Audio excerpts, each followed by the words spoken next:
Good afternoon. Hi, this is Rod Brown. Thank you for joining the Lead or Lose call today, sponsored by ShareNote.com, which is a EHR system designed specifically for the behavioral healthcare industry. Again, thank you so much for joining today. I want to talk about winning. I want to talk about, as leaders, having a winning attitude. And I guess I want to kind of flip it a little bit early on and not so much have the focus be having a winning attitude or saying that as leaders we win, but saying more importantly that losing is not an option.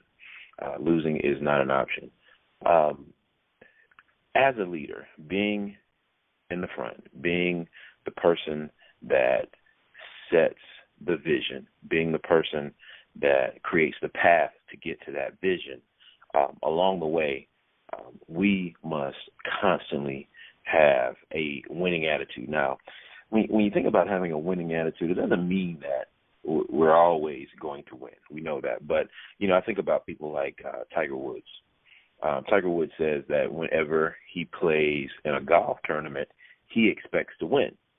So that is having an attitude that he's going to win every single time. We're upon the NBA Finals that's about to start in a couple days, and the team that believes that they're going to win will be the team that wins. Now, both teams may, in fact, believe that they're going to win. So we know that, both teams can't win the NBA championship, but I know for certain that if one of those teams don't believe that they will win, they won't win. So we have to, as leaders, have a winning attitude, because as leaders, having that winning attitude will trickle down to the folks that follow us. So there's just a handful of things that I want us to focus on. Again, first and foremost, I want us to focus on having a winning attitude. So having a we win attitude is paramount. And your attitude is evidenced by your actions that we'll talk about in just a second. Then I want you to focus on two areas of winning, or two perspectives of winning. First is we win now, and that's dealing with the things that I can see right now, the things that I have in my sight right now, things that I'm dealing with right now. For example, I'm currently on a road show with my business partners, and we are traveling across the state of Louisiana doing demonstrations of our software system.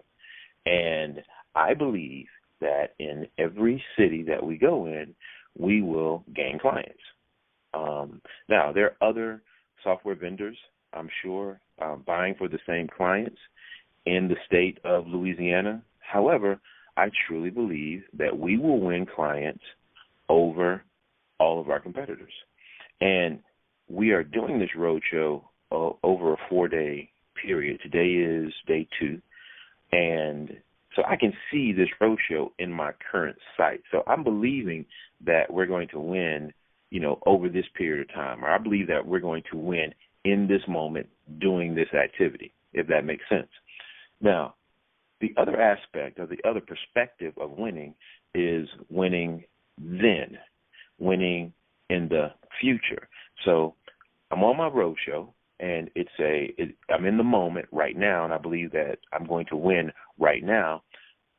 But I believe this victory that we're going to get right now is for our future victory. It's for the visionary victory of us being the best, the most sought after company that provides electronic health record software.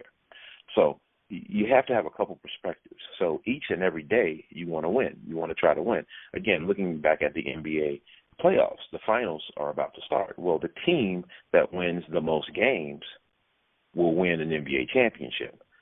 So I don't have to win every single game, but I do have to win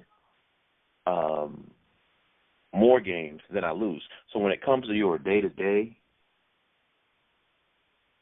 efforts, try to win every single day, or try to win as often as you possibly can. And that's winning in the now.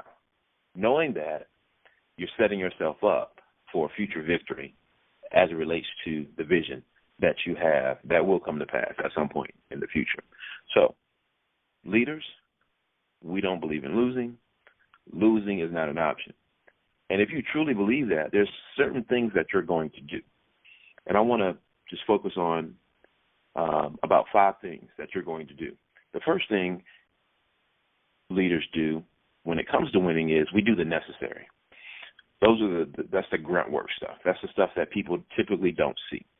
Those are the behind the scenes things that happen that people typically don't see.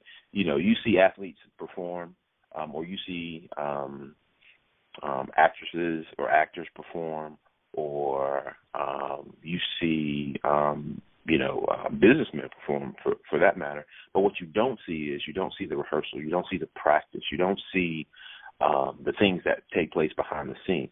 You don't see the feet moving really, really fast underwater, using the duck example. You just see the duck gliding across the water. So leaders that believe in winning, we do the necessary. That's number 1. Number 2, we do the and then some. And the and then some is the extra work. I tweeted earlier about our road show, and we have competitors that are bigger than us. We have competitors that are probably more capitalized than us. We have competitors that overall may be stronger than us as a company, but I firmly believe that we will win because we're going to outwork them. So you can always outwork the effort or the energy or whatever the force is that's in your way. Your competitors, the other team, you can outwork anybody and everybody. I think Will Smith said the difference between him and somebody else when competing, say running on the treadmill, is that if they're running side by side, he's willing to die on the treadmill. And not too many people have that attitude. And that's the and then some attitude I'm talking about. That's where you say, I'm going to do the necessary and then some. And the thing about and then some is that there's not an end to and then some. Okay?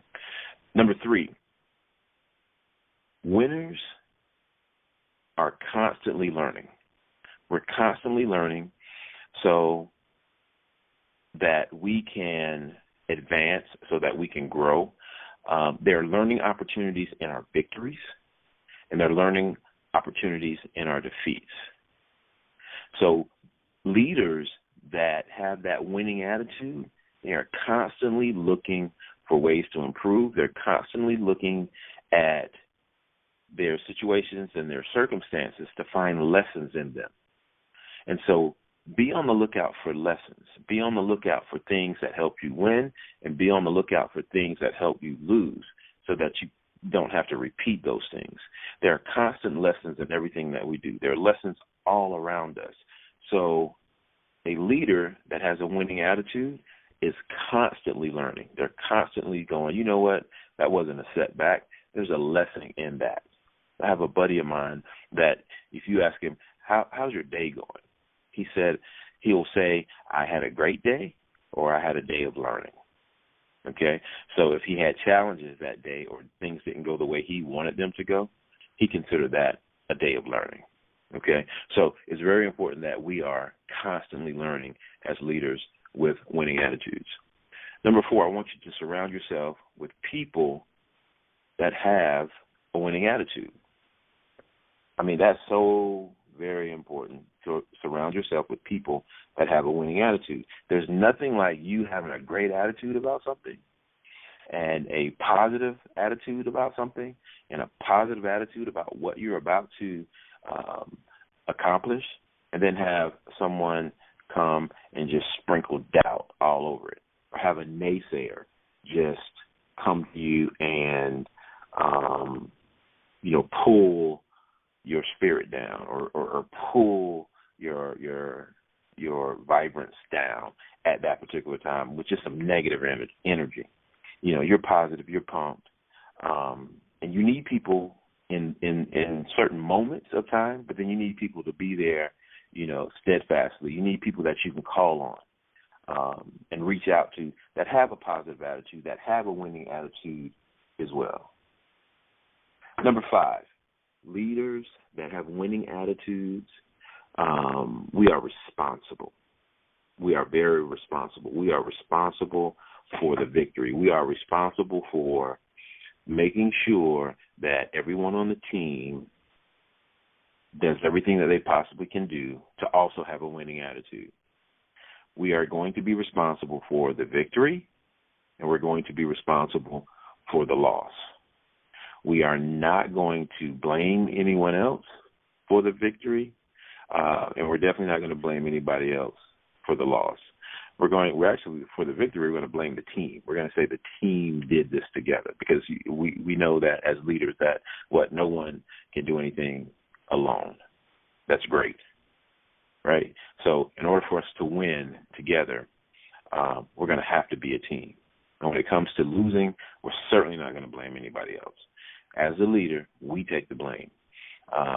In recent news, the TSA, which is the Transit Security Administration that, slows us down in the airports. But what they do is, they do really good work. They just recently were, in a sense, audited, and they failed 95% of the time.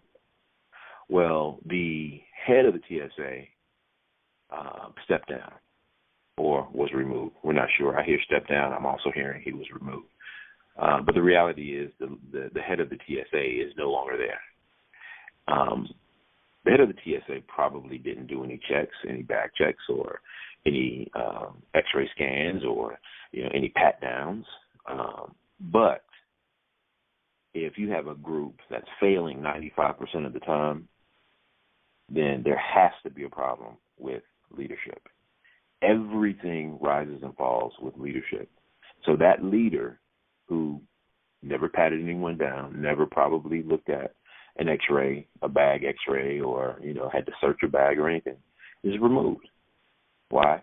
Simply because that leader obviously didn't have a winning attitude, because the TSA obviously didn't win in this particular, audit or these random checks that were done across the country. So that leader had to be removed. So, again, we want to have a winning attitude. We win. Losing is not an option. Lastly, I want to say leaders that have a winning attitude, you're going to find a way to win. You're going to exhaust every single effort. That reminds me of a quick story I'll share with Bishop T.D. Jakes. He was having, I think it was a Manpower conference, and he wanted to serve communion to about 20,000 people. And so he asked someone to, go find the communion cups to give to 20,000 people. And the person came back and said, I can't find them. And they said, well, go look again. Just check here, just check there. They went and they left, and they came back and said, I still can't find them.